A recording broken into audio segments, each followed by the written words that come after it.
On today's episode, I'm excited to talk to you about the one principle that I learned that took me from feeling worried and insecure in all of my relationships to feeling confident and courageous in my relationship that I have right now with my wife. Stay tuned, and I'll tell you what it is after the intro music. A couple weeks ago, I had the opportunity to go to this incredible conference where I got to hear from some of the top speakers in the world. One of those speakers was Tony Robbins. Now, if you don't know who Tony Robbins is, there's a documentary about him called I'm Not Your Guru on Netflix. He's probably the most successful and most well-known life coach on the planet. He's worked with millions and millions of people all over the world, including some of the most powerful people in the world. He's worked with CEOs. He's worked with people in the government, like presidents of the United States and other world leaders. He's worked with the top athletes in the world. He just coached Conor McGregor through his most recent fight with Cowboy, where he knocked him out in like 40 seconds, I think it was. It was incredible. So he's just worked with some amazing people and really helps them with their mindset. And it was really cool to see him speak just from the perspective of witnessing another person get up on stage and see what they do. And one of the things that Tony said that really stuck with me is he said that knowledge is not power. Knowledge is the potential for power. And that really knowledge is only power when it's put into practice, when you execute on it. And that execution on an average or a crappy idea is going to trump a really good idea that's never executed on 100 times out of 100. And I started thinking about that and the power of that little thought. And it reminded me of an experience that I had in my life. Now, you may not know this about me, but before I met my amazing wife, Angela, I was engaged to another woman.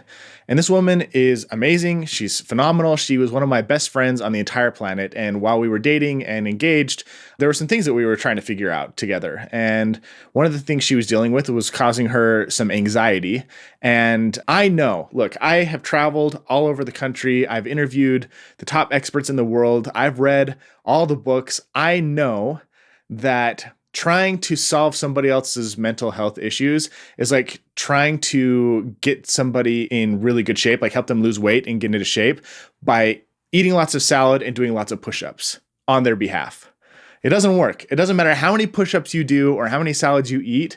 The person that you love or that you care about is not going to lose weight or get into shape. And a similar thing, despite knowing that lesson, what I ended up doing was I would go over to my fiance's house every morning and I would wake her up.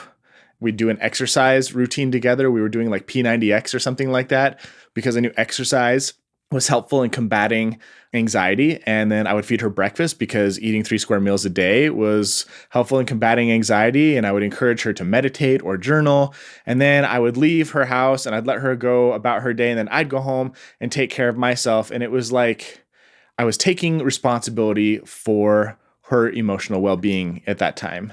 And I started to get worn out and exhausted and resentful. And eventually it caused the relationship to completely collapse. That was one of the things that caused it to collapse. Now, fast forward later on in my life, I met my wife, Angeline, and we went on a couple of dates and things were starting to click. And I was really excited about the future that I potentially had with Angela and was interested to see if it would pan out or not. And then she started to pull away.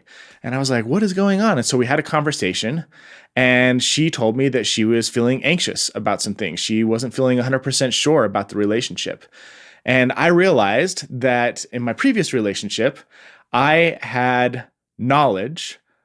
The knowledge that I had was that I couldn't fix somebody else's anxiety or depression. I couldn't go in and take care of it for them. They had to be responsible for it themselves. But I didn't put that knowledge into practice. And so what I did with Angeline when I met her and she expressed that she had anxiety is I told her that I knew my value. I knew that I was a good catch. And if she was having reservations, I totally understood. And if there's anything that I could do to support her, she could let me know, but I would trust her to deal with her own anxiety and her own emotions and figure that out. And over time, that's exactly what she did. She took responsibility for him. She sorted things out on her own. And that's been a challenge that we've had throughout our relationship is my temptation to do something that was contrary to what I knew would work. And I wanted to share this with you because I think sometimes we fall into the trap of knowing a principle. We know what we need to do in order to get the results that we want, but then just knowing that thing isn't enough. How often do you know something, but you don't take action on it? Or sometimes you even do the exact opposite. The fitness example that I used before is a perfect example. Most of us know that if you want to be in really great shape, the best solution to that is to eat really healthy, cut out sugar and unnecessary carbs, and to exercise on a regular, get into a good exercise routine, get lots of sleep, make healthy choices.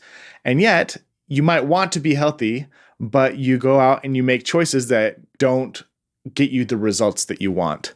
You act contrary to the knowledge that you have.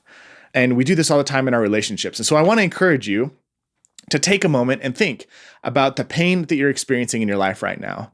And I think a lot of the time, the pain that you're experiencing, the frustrations that you bump up against, the disagreements that you have, the areas inside your relationship where you're missing each other, where you just aren't aligned. You aren't like that zipper that kind of just comes together and gets into sync. When you are experiencing those moments, I want you to think about, is this a knowledge deficiency or is this an execution deficiency? And most of the time, it's going to be an execution deficiency. And that's why things like the Epic Wives experiment work so well. It's why things like therapy work so well, or hiring a coach, is because those resources help you take things that you already know and put them into practice. And so actually, it's really crazy. So we just a couple weeks ago wrapped up the first ever Epic Wives experiment. We had over 400 women participate, and it was insane to see how at the very beginning of the week, we would teach a principle and people would be like, I know this principle. Like, I know that I need to do this to make my marriage work. And then we would give them 3 little experiments on Tuesday, Wednesday, and Thursday of ways that they could put that principle into practice in maybe a slightly different way than they've done it in the past, or in a way that they hadn't done recently. And it was insane to see that when these women went out and applied these simple took action on these simple principles, on the knowledge that we'd given them, they went out and executed, their relationship instantly changed. The dynamic instantly changed. We saw husbands opening up emotionally to their wives. We had several husbands cry and thank their wives for cracking the door open so that they could express themselves and be more honest and transparent. We saw husbands offer to make dinner. We had husbands who don't bake start baking their wives cookies. We had husbands who have been distant buy their wives flowers. We had husbands who had a long list of honeydew projects that they've been putting off for a long time, all of a sudden decide, I'm going to tackle all these things. We had husbands who weren't really great at expressing their emotions, start talking to their wives and telling them how beautiful they are and how much they mean to them. All of those things started because of one little domino that got tipped. It was this knowledge that was rattling around in these women's heads, these wives' heads, that they hadn't put into practice. And the moment that they put that knowledge into practice, something amazing happened. And that same thing happened to me with my wife, Angeline, is the moment that I stopped taking responsibility for something that wasn't mine to be responsible for, and I gave her the space to figure it out on her own, she felt like she was making the decision to be with me instead of me trying to manipulate her into being with me. And the relationship completely panned out the exact opposite of my previous relationship. You know, the last one ended in a breakup, and this relationship has been, and I'm really glad to say this, but it's been the best relationship I've ever been a part of. I know that we have a 10 out of 10 relationship right now. It's amazing. We believe that we have a marriage that is better than anybody else's. And it's amazing to feel that way. It's amazing to wake up every morning and realize that you're just so madly in love with somebody after being together with them for as long as we've been together. So I want to encourage you to not get sucked up into just chasing knowledge. Don't be just an insight chaser. You got to be an action taker. You have to be the kind of person who takes action on the things that you know to be true. And the magic of what happens when you do that is you see the results. So knowledge is not power. Execution is power. And if you are lacking power in your life, if you're lacking the results or the life that you want, if you're lacking in your relationship, if there's areas where you're weak, think about the things that you know to be true, the things that you know would make a difference, the things that you know would make your relationship better that you're not doing, even though you know that they would help. And see if you can put one of those things into practice. And I guarantee you'll see a shift. I guarantee it. All right, guys, that is it for me today. We'll talk again next week. I'm super excited to have another episode for you. And I hope this one opened up a little bit of a window of possibility for you and maybe is going to help you take action inside your relationship and get some new results. Talk to you later. If you just walked up to a stranger in the street right now and said, hey, What do I need to do to make sure that my relationship withstands the test of time, that I have an amazing, amazing relationship? I guarantee you, one of the first things they would say is go on dates together. Everybody knows it. You got to go on dates if you want to have an extraordinary relationship. But if you're like most people, your dating life might have taken a bit of a hit lately. Maybe you're not going on as many dates as you were when you first met, or maybe the dates that you are going on are a little bit boring. Maybe you feel like you're stuck in a bit of a rut and you're just kind of doing the same old thing over and over again. If that's the case, I have a gift for you. If you go to getfreedates.com, I am going to send you 5 free dates. Once a week, you're going to get a date for the next 5 weeks, and that date is going to include a game plan. I'm going to send you amazing activities. I'm going to send you links to products and games that you can play together. I'm going to send you treats that you can make together or that you can buy and enjoy that you probably haven't ever had before.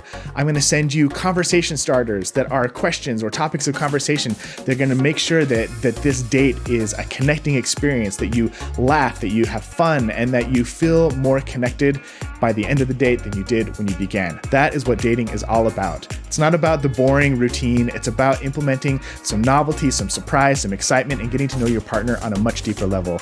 And I am going to send you 5 of those dates. All you have to do is go to getfreedates.com, type in your name and email address, and I'll send you 1 date every week for 5 weeks. I want you to have an amazing relationship, and I want you to continue to date each other, and this is my way of helping you out. So just go to getfreedates.com and sign up.